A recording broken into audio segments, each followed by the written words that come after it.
I still remember the smell of Mom's old cedar chest, the one she kept tucked in the corner of her bedroom, because it carried more than clothes.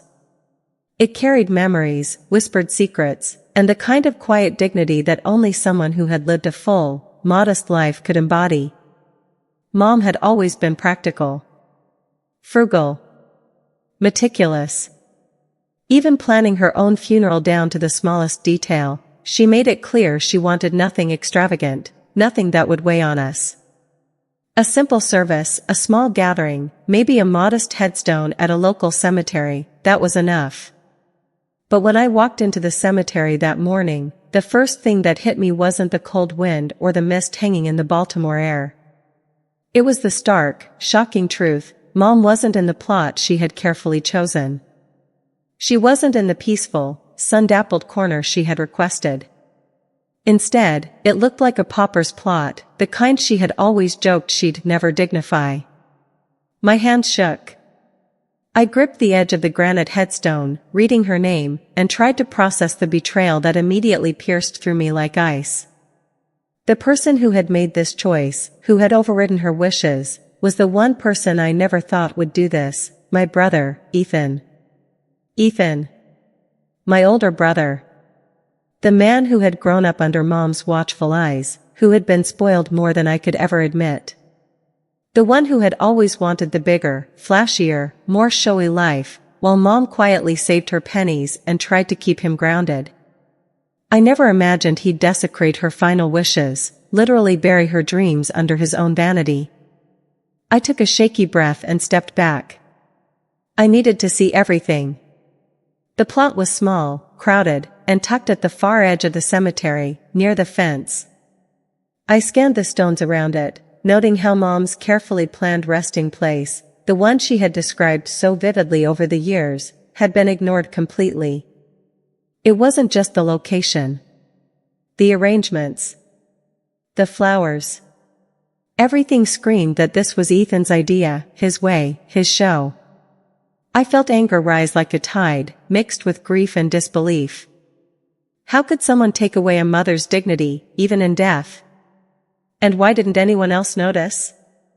My cousins, our family friends, Mom's church members, none had intervened? Or had they all been quietly manipulated, too? As I stood there, the wind tugging at my coat and sending strands of my hair into my eyes, a strange sense of resolve settled over me. Mom had always been the strongest, most principled person I knew. She had quietly taught me right from wrong, the value of perseverance, and the importance of standing up when others wouldn't. And if Ethan thought he could erase her wishes without consequence, he had no idea what he had just unleashed. I slipped my hands into my pockets, my phone buzzing against my thigh. Messages from friends and distant relatives filled the screen.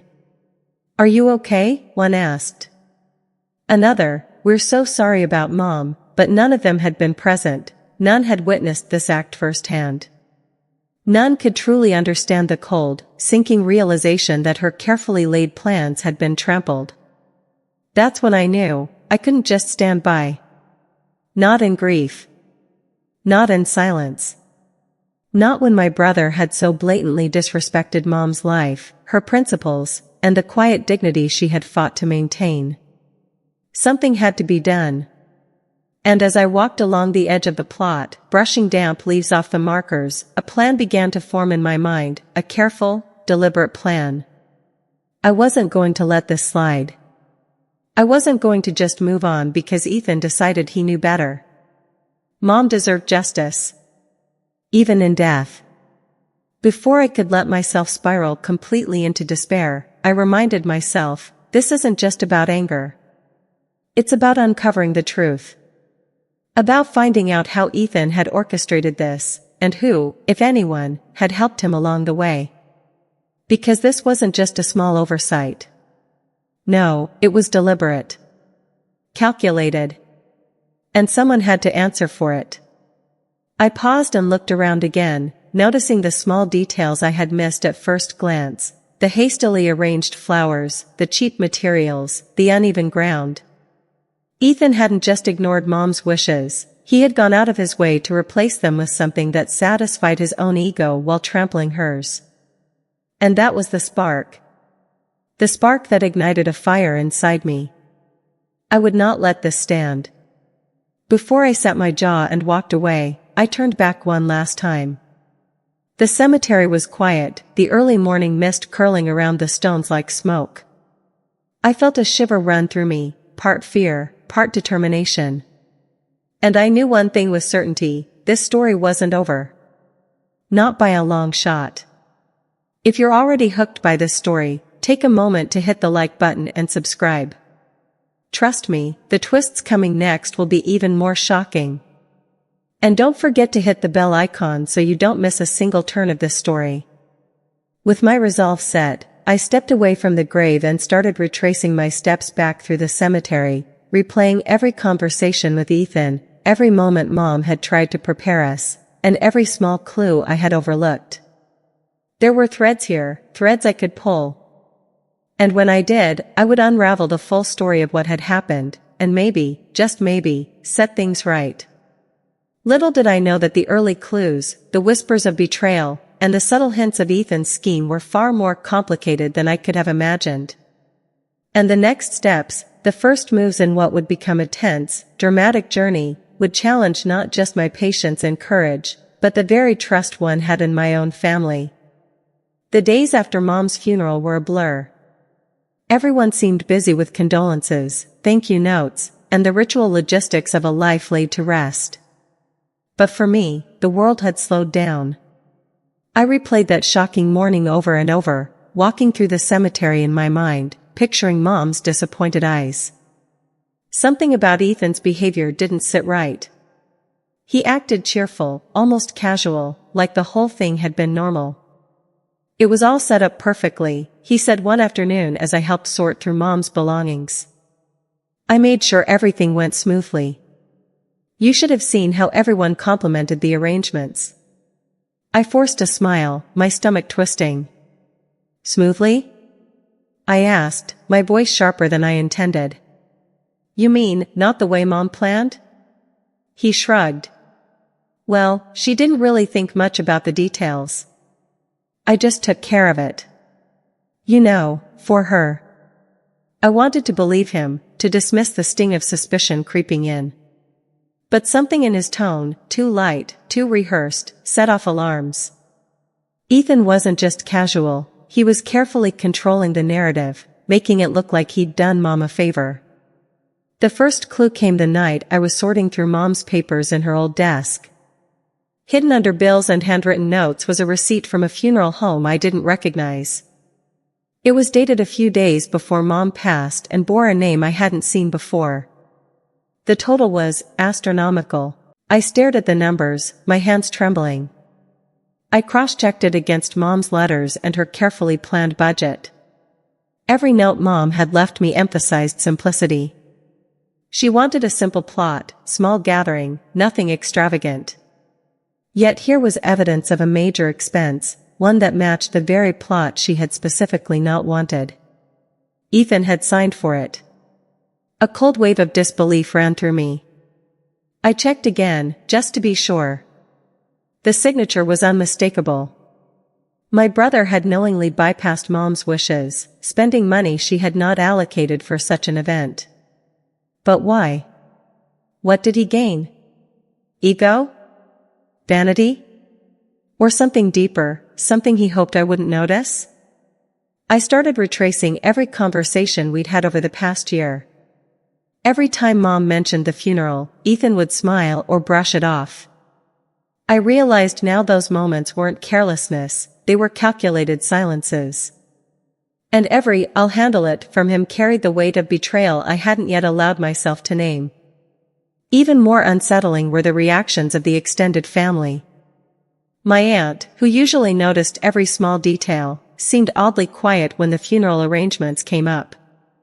My cousins avoided eye contact. Friends from Mom's book club whispered, "It's a shame, but you know Ethan, always taking charge." Their casual acceptance of his actions stung worse than anything he could have said. They had normalized the disrespect. I couldn't confront Ethan yet, not without proof. And proof meant digging. digging deeper into bank statements, funeral home contracts, and conversations I hadn't paid much attention to before. I had to be methodical. I had to catch him red-handed without tipping him off. Then came another clue. While scrolling through Mom's social media messages, mostly letters and photos she had kept digital for safety, I noticed one thread with a friend she had trusted deeply. My heart skipped. Mom had written about her concerns that Ethan might splurge unnecessarily, and her friend had replied, gently cautioning her about his tendencies. Mom knew. She had worried. She had left breadcrumbs, subtle but clear, for anyone willing to see. I clenched my fists. If she had worried and planned carefully, then Ethan's actions weren't just careless, they were willful. That night, I couldn't sleep. I replayed every phone call, every casual statement, every "I'll take care of it" from Ethan. Each time I noticed little inconsistencies, the tone, the timing, the omissions. It was like a puzzle, and the edges were starting to take shape. I decided to start a secret journal. Every suspicious act, every incongruity, every half-truth from Ethan went in there. I didn't know yet what I would do with this information, but the act of documenting felt empowering. For the first time since Mom passed, I felt a spark of control. If you're intrigued so far, hit the like button and subscribe. There's more coming, and the pieces of Ethan's deception are about to get even darker. Make sure you don't miss a single twist. The next clue came from a phone call with the funeral director. I had called casually, pretending to inquire about Mom's arrangements for my own peace of mind. But the answers were revealing. Yes, everything was taken care of, the director said, politely but briskly. Your brother made all the decisions, signed all the documents, approved the location and plot selection. I froze. The location. The plot. The one Mom had carefully chosen? Gone. Replaced with something cheap, far from the family section. Not accidental. Not a mistake. I felt anger, grief, and disbelief swirl into a sharp, hot determination. This wasn't just about disrespect. It was about control, ego, and betrayal. Ethan had deliberately buried Mom in a way that suited him, not her, and he had manipulated everyone around him to accept it. I spent the following days gathering every scrap of evidence. Bank statements, funeral invoices, texts, emails, anything that could trace the trail from Mom's original plan to Ethan's final execution. With each document I uncovered, the pattern became clear. He had covered his tracks carefully, counting on my grief to blind me. But I wasn't blind. Not anymore. And that realization, that I could see through Ethan's scheme, was the first step toward taking action. Because if I had learned anything from Mom, it was that patience, observation, and careful planning were stronger than brute force or blind confrontation. I wasn't just grieving anymore. I was preparing.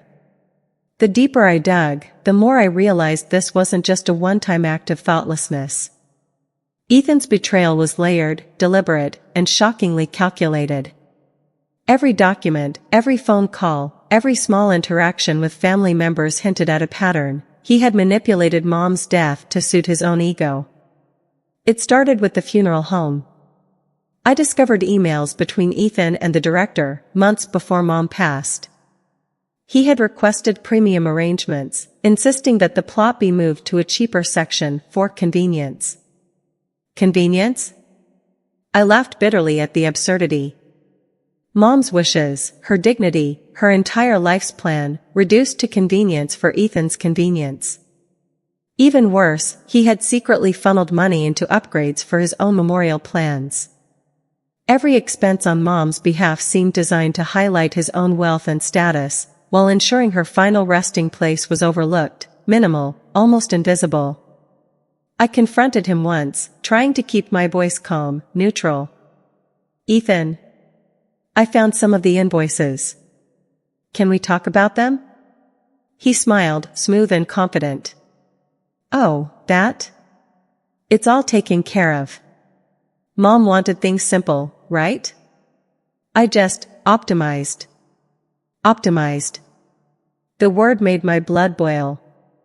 Optimized? You made her simple, dignified wishes disappear. You buried her in a cheap plot, Ethan. He shrugged. It's not about the plot. She's gone. We can't change that. I thought I was doing the right thing for her. His words were a mask. I could feel it. There was no remorse, only calculated justification. I turned away, gripping the edge of the counter. Something inside me snapped. I had trusted him once. I had shared memories, laughed at jokes, leaned on him after Mom passed. And now I realized how completely blind I had been. Ethan had been weaving a web around all of us, manipulating grief to mask selfishness. But it wasn't just the funeral. It was the subtle, everyday interactions afterward. He would casually bring up family members who hadn't followed through on certain tasks, hinting they were careless or inattentive, while the real fault traced back to him. Slowly, piece by piece, he had created a narrative where he was the responsible, capable one, and anyone questioning him seemed petty or over-emotional. Even my own family began doubting me. Maybe you're reading too much into it, my cousin said one evening, looking at me with cautious eyes. Ethan meant well. I clenched my jaw. Well? I spat the word. He ignored Mom's explicit instructions.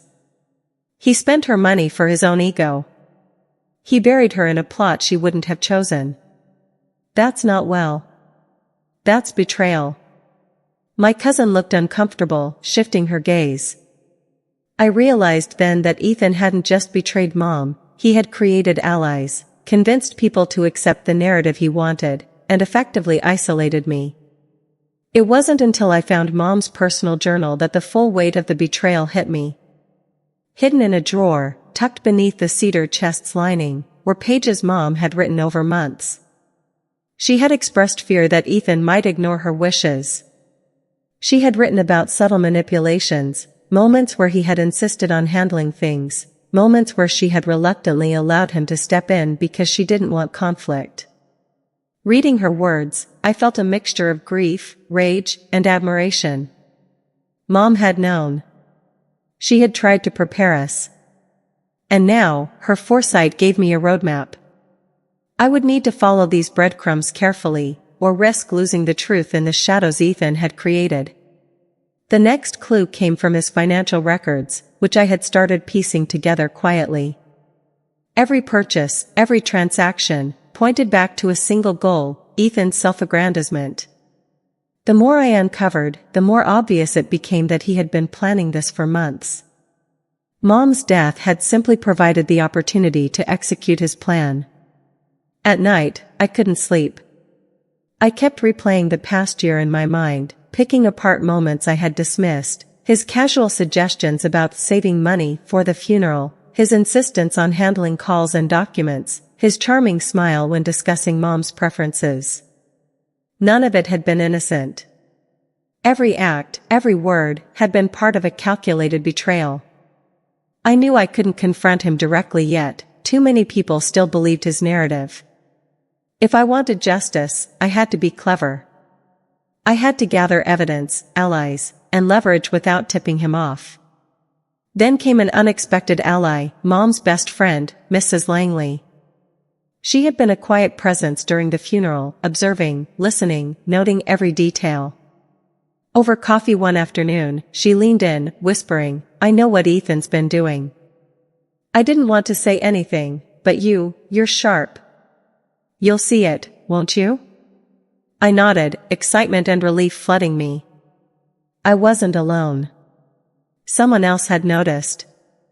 Someone else had paid attention.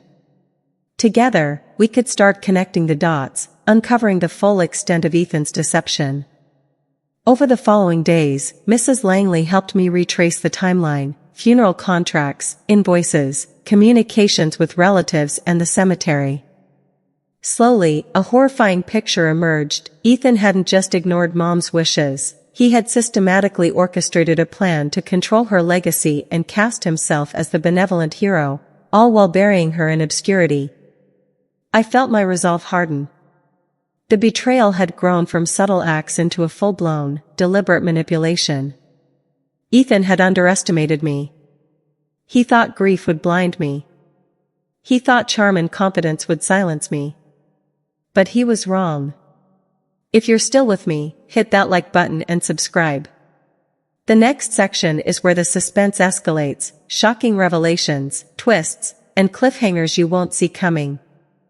The deeper I dug, the more I realized that Ethan's betrayal wasn't a single act of selfishness, it was a carefully orchestrated plan with layers I hadn't yet uncovered.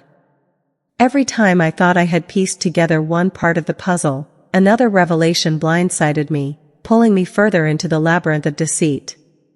It began with an email I almost didn't notice. Buried in a folder of seemingly innocuous correspondence was a message from a funeral home administrator, one I hadn't called yet. The subject line read, "Payment confirmation and special arrangements." My pulse quickened as I opened it. Inside was a detailed breakdown of the funeral expenses. And there it was, in bold numbers that I could hardly believe, the majority of Mom's allocated funds had been diverted into a personal account under Ethan's name. Not only had he ignored her wishes, but he had used her money to fund himself, a lavish, selfish side project hidden behind the veneer of organizing Mom's final arrangements. I froze. My hands trembled as I scrolled down, seeing months of premeditated maneuvering. Ethan hadn't acted impulsively, he had been planning this for a year, maybe longer. Every "I'll handle it" conversation he had ever had, every smile that hid the truth, suddenly felt like a knife twisting in my chest. I needed confirmation. I couldn't go off assumptions, even with the evidence staring me in the face. That's when Mrs. Langley, Mom's longtime friend, stepped in. She had a quiet resolve about her, the kind of sharp intelligence Mom had always admired. "You have to see this for yourself," she whispered, handing me a folder. Inside were receipts, bank transfers, even photos of the supposedly simple plot Ethan had chosen. He's been careful, but not careful enough. I couldn't believe it. The simple, modest funeral Mom had requested had been replaced with a scheme that painted Ethan as the generous, competent son while leaving Mom buried in a cheap, crowded plot. My stomach churned with a mix of grief, rage, and disbelief. And then came the shocking twist I didn't see coming. While cross-referencing the emails, I discovered that Ethan had enlisted someone else, an external party I never would have suspected. A funeral director from another city had been coordinating with him secretly, making sure Mom's original wishes were completely ignored. I felt my blood run cold. This wasn't just a personal betrayal, it was conspiracy. And the people around me, the ones I thought were allies, might have been manipulated too. I confronted Ethan over a phone call, trying to keep my voice steady. "Why, Ethan? Why betray Mom like this?" He chuckled softly. "Betray? I think you're reading too much into things. I did what had to be done. Mom would have been fine. You just need to accept it." His calm, rehearsed tone sent shivers down my spine. He wasn't afraid, not of me, not of truth, not of consequence.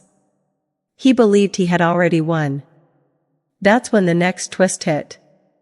My investigation revealed that Ethan had even forged a document, a letter from Mom supposedly approving the cheaper plot. The signature wasn't hers. Not even close. I stared at it, my mind racing. He had gone to incredible lengths to cover his tracks, knowing full well that no one would question a grieving family member. But he hadn't accounted for me. I had Mom's journal. I had receipts. I had Mrs. Langley. And most importantly, I had the determination to expose every single lie. Late one evening, I followed Ethan's patterns, tracking his communications and social media interactions.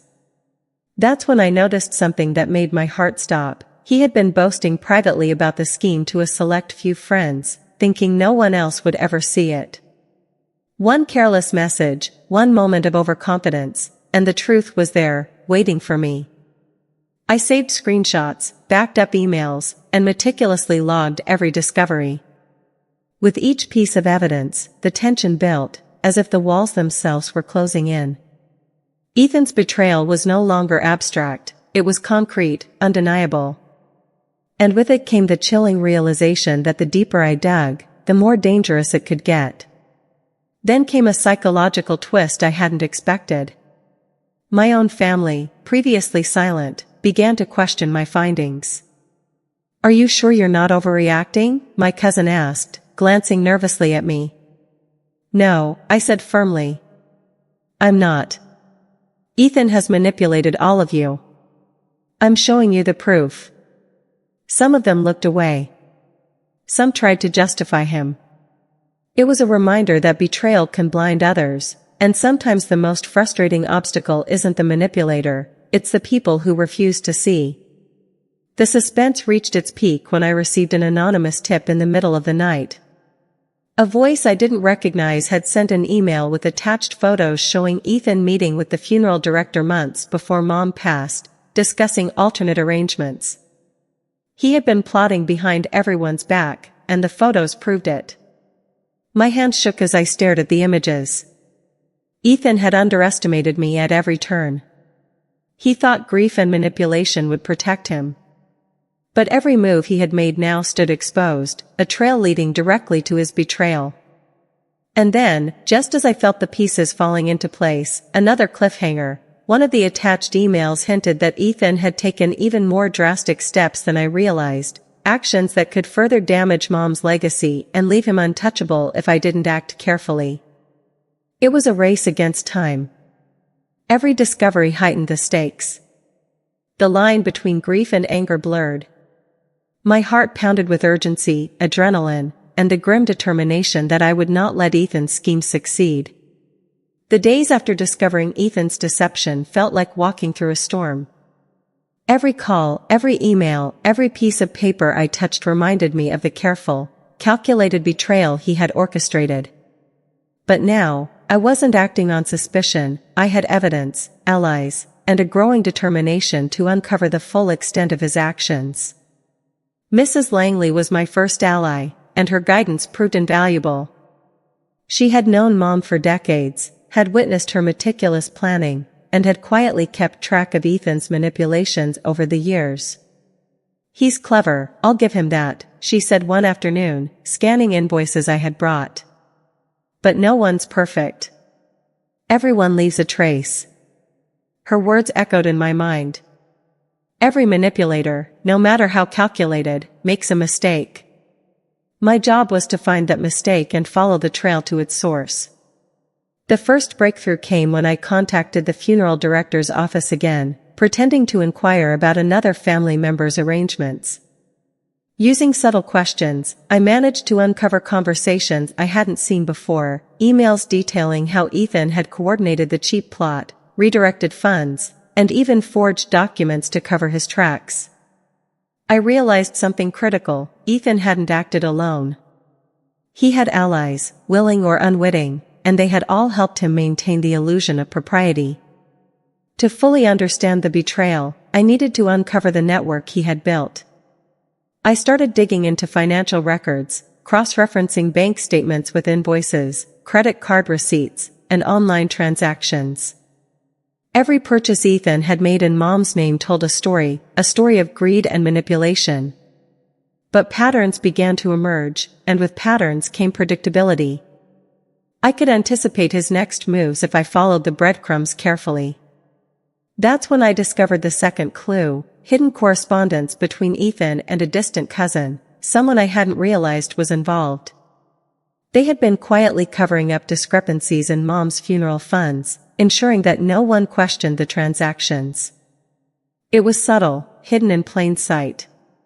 But it confirmed my growing suspicion: Ethan's betrayal was more extensive than I could have imagined. I knew I couldn't confront anyone yet. The plan had to remain covert. I began creating a timeline, a meticulous record of every action Ethan had taken from the moment Mom fell ill to the day of the funeral. Each email, text, and bank transaction was a piece of the puzzle. "You're doing the right thing," Mrs. Langley told me one evening, handing me a cup of tea. "Mom would be proud. She always believed in truth. And you're going to see it through." Her encouragement fueled me. I realized that uncovering the truth wasn't just about revenge, it was about honoring Mom's memory and restoring her dignity. As the investigation deepened, I employed new tools, digital tracking, photo evidence, and discreet interviews with family members and friends who had noticed inconsistencies but were too intimidated to speak up. The more I learned, the more I realized just how thoroughly Ethan had manipulated everyone. One night, while reviewing surveillance footage from the cemetery office, which I accessed discreetly through a friendly administrator, I spotted something shocking: Ethan visiting Mom's plot weeks before the funeral, accompanied by the funeral director. They were reviewing arrangements in person, confirming the cheap plot and the new headstone. I felt a mixture of horror and resolve. Not only had he orchestrated everything behind our backs, but he had also taken active steps to ensure the plan was executed exactly as he wanted. Then came a psychological twist. I discovered that Ethan had even spread misinformation about Mom's wishes to distant relatives, convincing them that she had changed her mind about the funeral and that the modest plot was what she wanted all along. It was manipulative genius, but it also left a clear trail for anyone patient enough to follow it. I documented everything meticulously. Screenshots, invoices, emails, and notes filled my journal. Each entry added weight to the evidence, building a compelling case that I could one day use to confront him and expose his actions. If you're still following this story, hit the like button and subscribe. The investigation is only getting deeper, and the next section will show how I started planning my move to confront Ethan, cleverly, strategically, and with full emotional stakes. By now, I had also realized that exposing Ethan wasn't just about showing the truth to others, it was about reclaiming my own sense of agency. Grief had initially immobilized me, but now, every discovery, every thread of evidence, was empowering. I started drafting strategies, thinking several moves ahead. I considered how to leverage the documents, how to involve allies without tipping him off, and how to create a scenario where the truth could no longer be ignored. The deeper I investigated, the more I understood the scale of Ethan's betrayal. But with that understanding came clarity. I wasn't just going to reveal him, I was going to make sure that Mom's legacy, her careful plans, and her dignity were restored in full. Every sleepless night, every careful note, every whispered conversation with Mrs. Langley brought me closer to the moment when I could act. The suspense was unbearable, yet exhilarating. I could feel the tension building like a coiled spring. And I knew one thing with certainty: Ethan thought he was untouchable. He had underestimated me. And when the time came, he would regret it.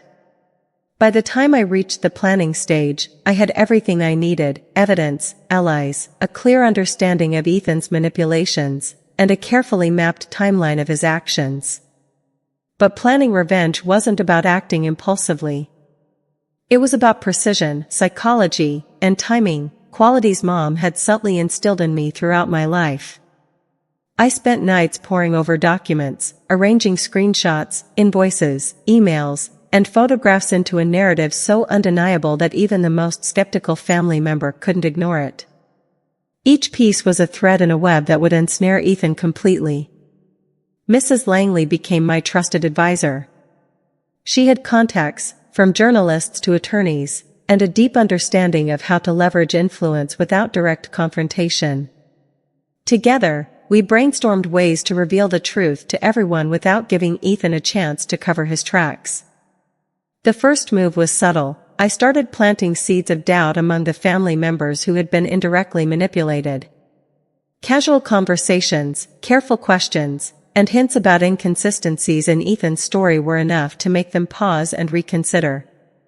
"Are you sure Ethan handled everything himself?"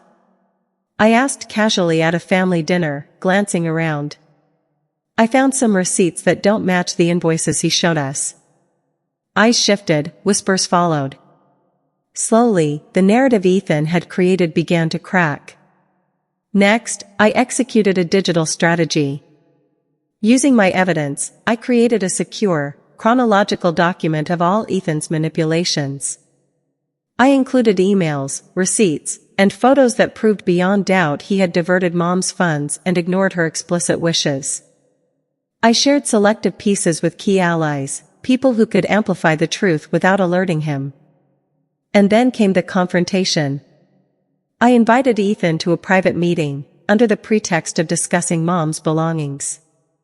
He walked in with his usual confident smile, unaware of the storm about to hit him. "Ethan," I began, calm but firm, "we need to talk about Mom's funeral."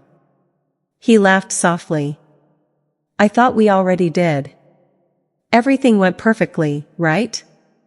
I slid a folder across the table. Photos, invoices, emails, all laid bare. "This went far from perfect," I said. "You diverted her funds, forged documents, and buried her in a plot she never wanted. Do you understand how serious this is?" His smile faltered for a moment. Then he tried to deflect, charm, and manipulate, the same tactics he had used for months. "You're overreacting. I did what had to be done. Mom would have been fine." I took a deep breath and calmly detailed every single action, every deception, and every lie. I explained how family members had been misled, how the funeral director had been involved, and how all his careful manipulations were now documented. By the end of the confrontation, Ethan was pale, the confident facade stripped away. The gravity of exposure hit him, and for the first time, I saw fear in his eyes. But the execution wasn't over yet. I had one final step, restoring Mom's dignity publicly. I contacted the cemetery and arranged for her remains to be moved to the plot she had originally chosen. I invited family members, friends, and the church community to witness the respectful reinterment. The ceremony was quiet, solemn, and powerful. Watching the sun catch the granite headstone in the morning light, I felt Mom's presence, her pride, her quiet strength, her wisdom. The justice wasn't about punishment alone, it was about honoring her life and correcting the narrative Ethan had tried to manipulate. Finally, I made sure Ethan's actions were fully exposed. The document I had created circulated among the family, highlighting the manipulation and deception. No one could deny the truth. His charm and manipulations held no power once the evidence was laid bare. Hit like and subscribe if you're enjoying the story. The next section reveals the aftermath, the lessons learned, and how justice, emotional, personal, and moral, was ultimately served. As the dust settled, I realized the revenge wasn't just about confronting Ethan. It was about reclaiming agency, protecting Mom's legacy, and showing that deception and greed could not override a life lived with dignity. The planning, patience, and careful execution had paid off.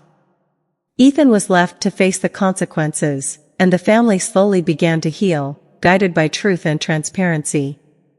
For me, the most profound satisfaction came in the quiet moments afterward, when I walked alone through the restored plot, whispered to Mom, and felt her strength envelop me. The betrayal had been met with strategy, courage, and resolve, and justice had been restored. The day of the final confrontation and the reinterment dawned crisp and clear. There was a solemnity in the air, a quiet acknowledgement that justice, though delayed, was finally being served. Ethan arrived late, his confidence already shaken. He tried to make small talk, joke, and charm, but the weight of undeniable evidence hung over him like a storm cloud. Every family member who had once been silent now watched, alert and aware of the truth. "Ethan," I said, my voice steady, "everything you've done to Mom's legacy, to her memory, and to this family has been documented. Your manipulations are no longer secret."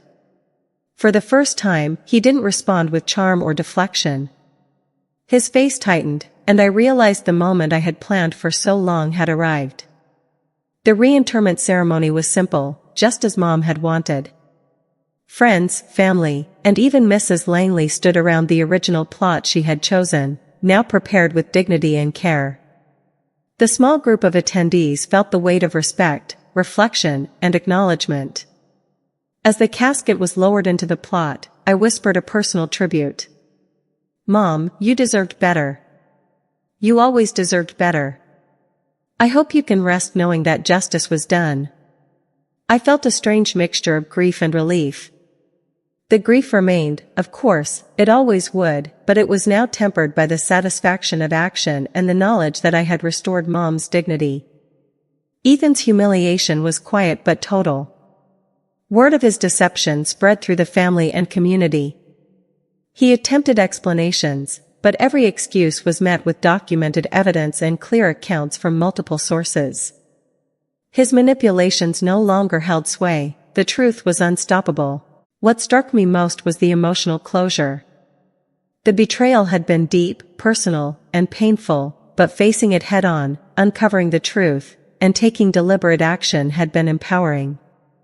I realized that revenge wasn't about cruelty, it was about restoration, dignity, and ensuring that justice prevails even when the stakes are personal. I spent the days after the reinterment helping family members process what had happened. Conversations that had been tense and accusatory softened as everyone accepted the truth. It was a slow, deliberate healing, and in the midst of it, I found a deeper connection to Mom's memory, a reassurance that her careful planning, wisdom, and foresight still guided us. I also learned something critical about myself. Grief does not weaken us, it can sharpen our focus and courage when combined with clarity and purpose. What began as confusion and hurt transformed into determination, strategic action, and ultimately, empowerment. If you've been following this story, take a moment to like the video and subscribe. Sharing stories like this helps keep important lessons alive, and there's more drama and suspense coming in future videos. Ethan's actions left scars, yes, but they also highlighted the power of patience, investigation, and truth. Through careful observation, documentation, and steadfast courage, the wrongs were exposed, and the right path was restored. In quiet moments, I visited Mom's restored plot. I often sat alone, reflecting on her guidance, her wishes, and the life lessons she had imparted. Each visit reminded me why I had undertaken this journey, to honor her memory, uphold her principles, and ensure that no one could erase the careful legacy she had built. The story of betrayal, investigation, and resolution left me forever changed. I had learned the depth of human manipulation, the importance of vigilance, and the enduring power of truth. But more importantly, I had learned that courage, strategy, and love for family can overcome even the most calculated acts of deception. Thank you for watching this story. Don't forget to comment below with your thoughts, share it with friends who love suspenseful real-life dramas, and hit the bell icon to be notified when the next shocking story drops. Mom's story may be finished, but the lessons and suspense continue. Stay tuned for the next tale of betrayal, revenge, and justice.